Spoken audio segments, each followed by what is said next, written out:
What's up guys, it's your boy Metraptor, also known as Doxalis Patella, and welcome to a brand new walkthrough series for the game Breath of Death VII, The Beginning.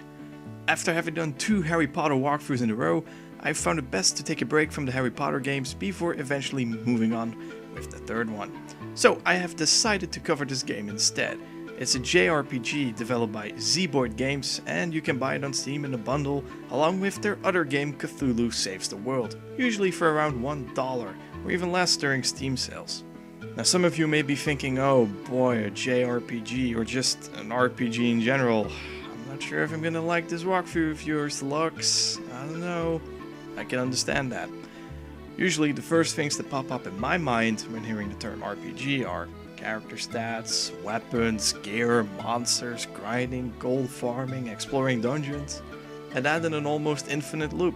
Well, rest assured, because unless my failed and naive attempt to cover Final Fantasy III for the Nintendo DS, this game is actually quite short, very simplistic, and even makes fun of the RPG genre, and even references other popular games. The game advertises itself as a retro parody RPG, which can be completed in roughly 4 to 6 hours.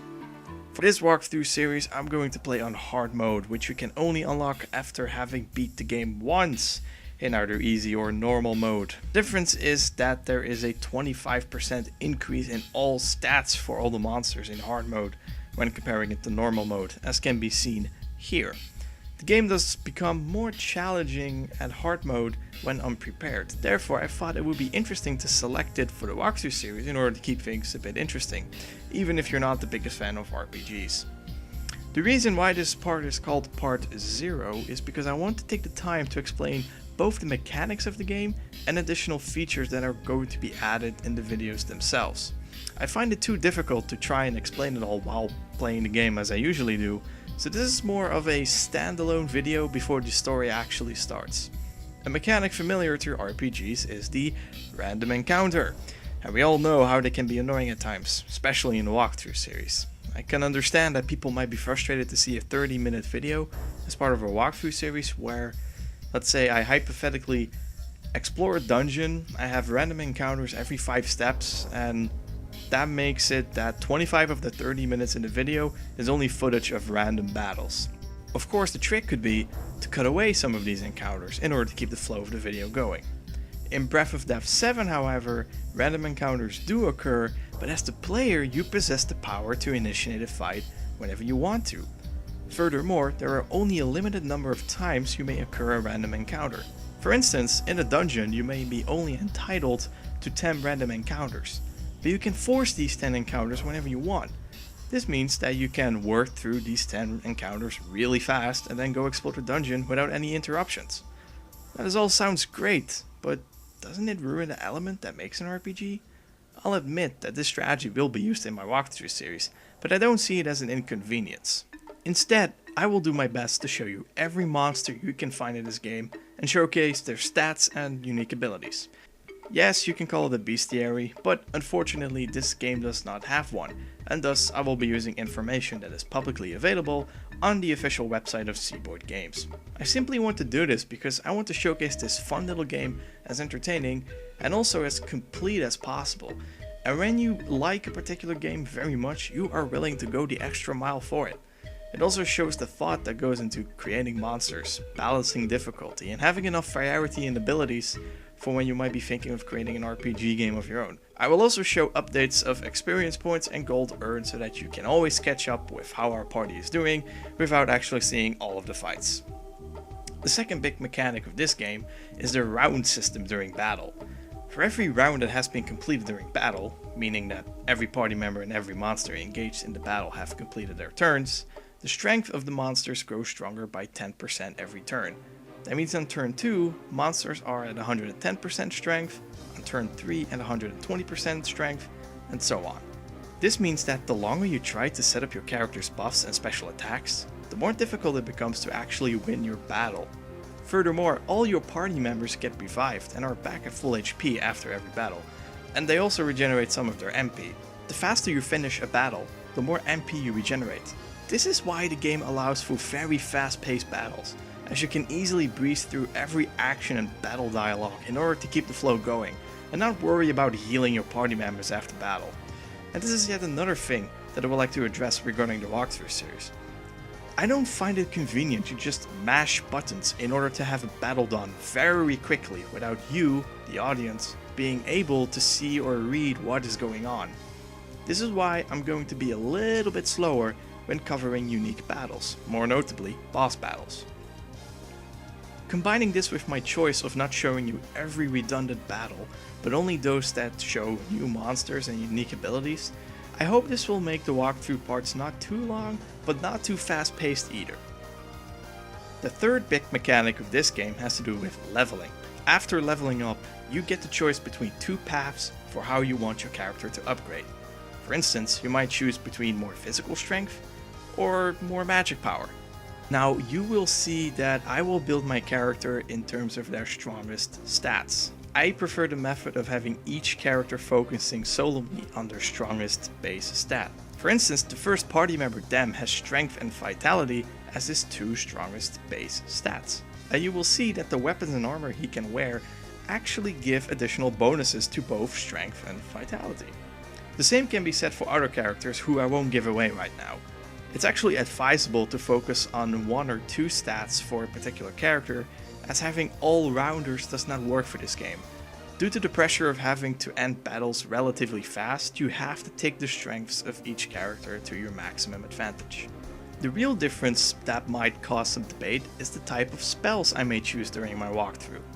For instance, relatively early in the game, you get the choice of having either spells that cuts the agility, or speed, of each monster in half, or you can have a spell that does low damage to enemies after every turn.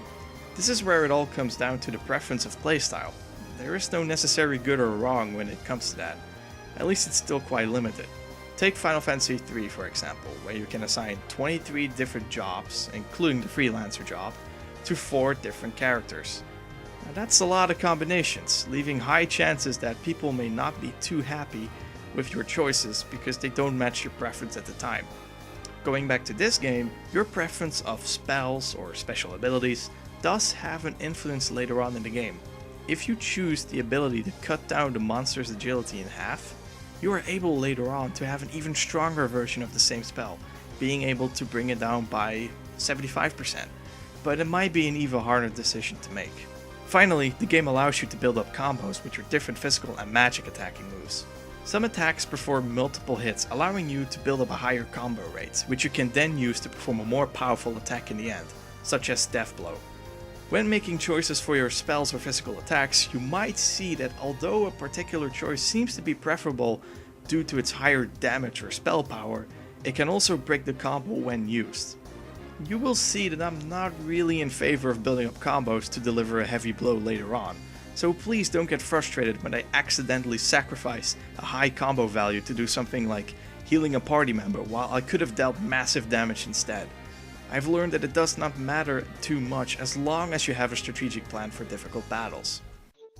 Whew, I know this sounds like a lot of information right from the start, but I wanted to clear this up as much as possible in order to not confuse you later on. Again, the reason why I'm starting off this way is because you can play RPGs in many ways with different party formations, classes, weapons, spells, etc. This game is a tad different however, but also more limiting. Your party formation is fixed, there are no explicit classes, each character has its own set of weapons and armor, and there are not that many spells to choose from. The real unique thing about this game is its flow, and being able to force battles rather than leaving things up to chance actually gives me more flexibility as of how I want to direct my walkthrough parts. Last but not least, I want to tell you that although it sounds as if I'm taking this RPG game very seriously, discussing character stats and spells and all that, this game also allows me to discuss my interest in RPGs in general. I want to make them so fun to play for me. As this game has its own fair share of humor, I believe that even non-RPG fans can enjoy from watching this series. So, if you know about the game, great, now you know how I'm going to play it. And if you haven't heard of this game before, maybe now you're interested to see me play it. In either case, expect this video series to be a tad different from all the other action games that I've played before, but I think this game deserves it. It's a cheap, yet fun game, and it's not from my childhood, but I think Seaboy Games has done a great job of making a simple yet unique RPG. I hope you enjoyed this walkthrough series, as I will try to 100% it my way. Oh, and there's one more thing I would like to address before one of you might catch it. Yes, we have made a choice of enabling monetization for this walkthrough series. First of all, of course, we have checked whether we are actually permitted to enable monetization for footage of this game. Second, we would like to clarify that our primary focus is to deliver great quality content for you guys, rather than focusing on the whole monetization feature in the first place.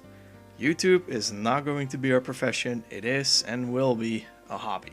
For instance, we know that we cannot monetize the possible future walkthrough series of the third Harry Potter game for the PC when the time comes. And that doesn't matter.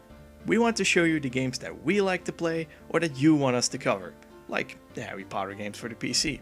Now, we know that because monetization is enabled, you might experience some annoyance with ads being on either our videos after the first 10 seconds or so, or on the page next to the video. We feel your pain, and we do not mind if you use ad blocker or any other tool to get rid of them. We know that we won't get rich of the videos from this walkthrough series given the small yet very committed and loyal audience. But, you know, it would be great to have even the slightest form of income from these videos in order to reinvest in new equipment to make our videos even better. For instance, by having better microphones with actual pop filters, or maybe some new and more reliable video capture devices for console footage.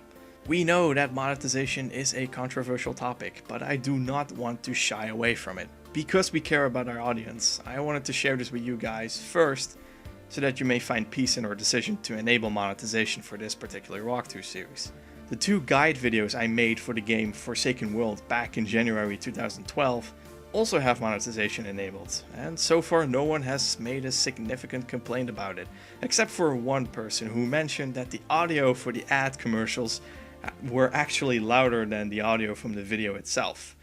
Well, I guess I can interpret that as my own editing mistake in terms of audio levels. So here we are all set to start our adventure on Breath of Death VII, The Beginning, in the next video, which will be labeled as part 1 of the walkthrough series. Hopefully you're excited to see more of this game, and if you are, feel free to drop a like and leave a comment to share some of your thoughts or further questions. Of course, subscribe to our channel Reiku3 for more upcoming videos, and I'll see you guys next time in part 1 of this series. Peace.